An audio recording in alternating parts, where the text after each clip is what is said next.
मैं रोशनी कुमारी और हम सभी कक्षा 9वीं के बच्चे आज आप सभी के सामने एक नाटक प्रस्तुत करने जा रहे हैं जिसका शीर्षक है संविधान का दीप। स्कूल का मैदान, गणतंत्र दिवस की तैयारी, मंच पर स्कूल का माहौल, बच्चे झंडा फहराने और परेड की तैयारी कर रहे हैं।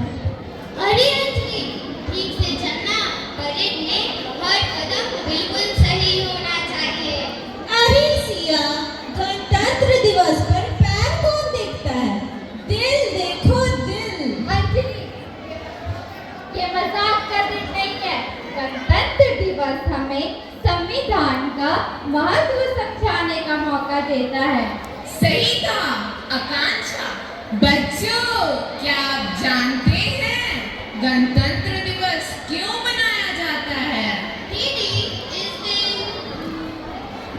1950 में हमारा संविधान लागू हुआ था।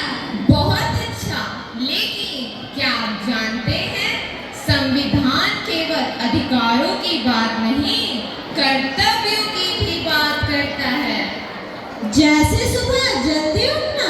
नहीं अंजलि, अपने देश, समाज और दूसरों के प्रति जिम्मेदारी निभाना, यही हमारा असली कर्तव्य है। गांव का चौक, समाज की समस्या। शंकर काका और सुरेश के बीच बहस हो रही है। गांव वाले इकट्ठा हैं।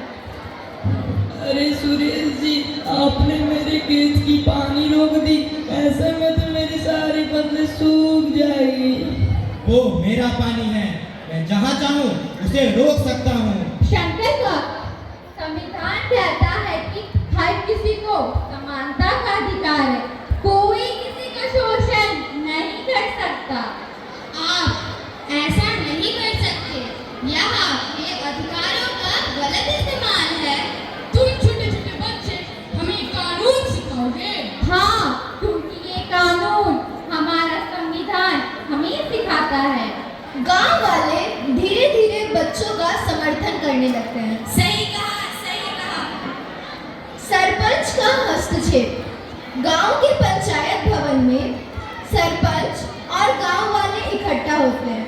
बच्चे अपनी बात रखते हैं। चाची की गणतंत्र दिवस केवल झंडा फहराने का दिन नहीं है, ये दिन हमें याद दिलाता है कि संविधान सबके लिए समान है। अगर सुरेश जी ने शंकर काका का पानी रोक दिया तो यह संविधान के खिलाफ है। तुमने सही कहा बच्चों। गणतंत्र दिवस का असली मतलब यह होता है कि हम संविधान का पालन करें। तुम पानी को दूसरों के खेतों में भी जाने दो, इस पर तुम्हारा ही नहीं बाकी सबका भी अधिकार है। गणतंत्र दिवस का दिन, गांव के प्रांगण में झंडा फहराने की तैयारी है। सभी लोग इकट्ठा हैं।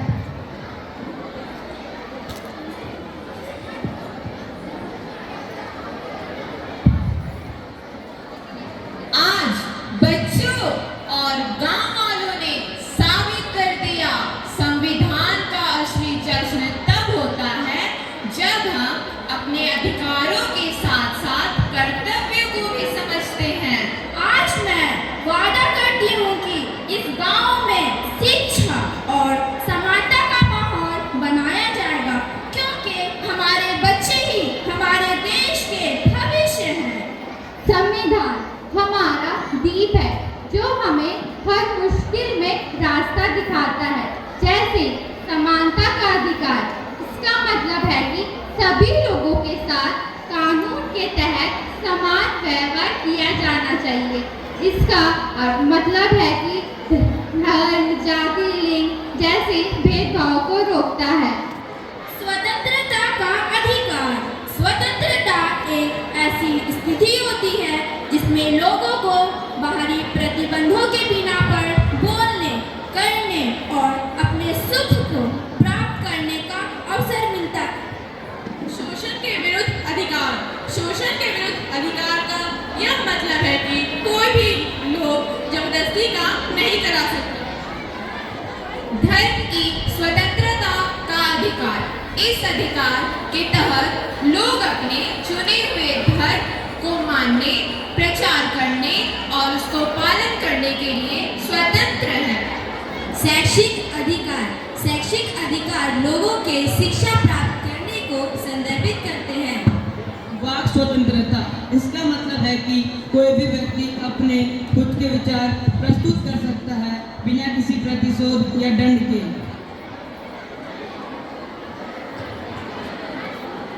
हम गणतंत्र का सम्मान करेंगे और अपने कर्तव्यों को निभाएंगे। जय हिंद। सारे जहां से अच्छा हिंदुस्तान हमारा हमारा, सारे जहां से अच्छा हम बुलबुले हैं इसकी, ये गुलसिता हमारा हमारा, सारे जहां से अच्छा। संविधान केवल एक किताब नहीं बल्कि जीवन जीने का मार्गदर्शक है। अधिकार और कर्तव्य दोनों का पालन गणतंत्र की नींव है। एकता और जागरूकता से समाज को बेहतर बनाया जा सकता है। हमारे संविधान में खास बात यह है कि इसमें अधिकार और कर्तव्य के बारे में विस्तार से वर्णन किया गया है।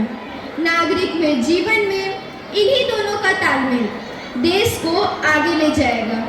आइए हम सभी अपने संविधान के मूल्यों को आगे बढ़ाएं और अपने देश में शांति, उन्नति और समृद्धि करें। ये बात हवाओं को बताए रखना, रोशनी होगी चिरागों को जलाए रखना। लहू देकर जिसकी हिफाजत हमने की, ऐसे तिरंगे को सदा दिल में बसाए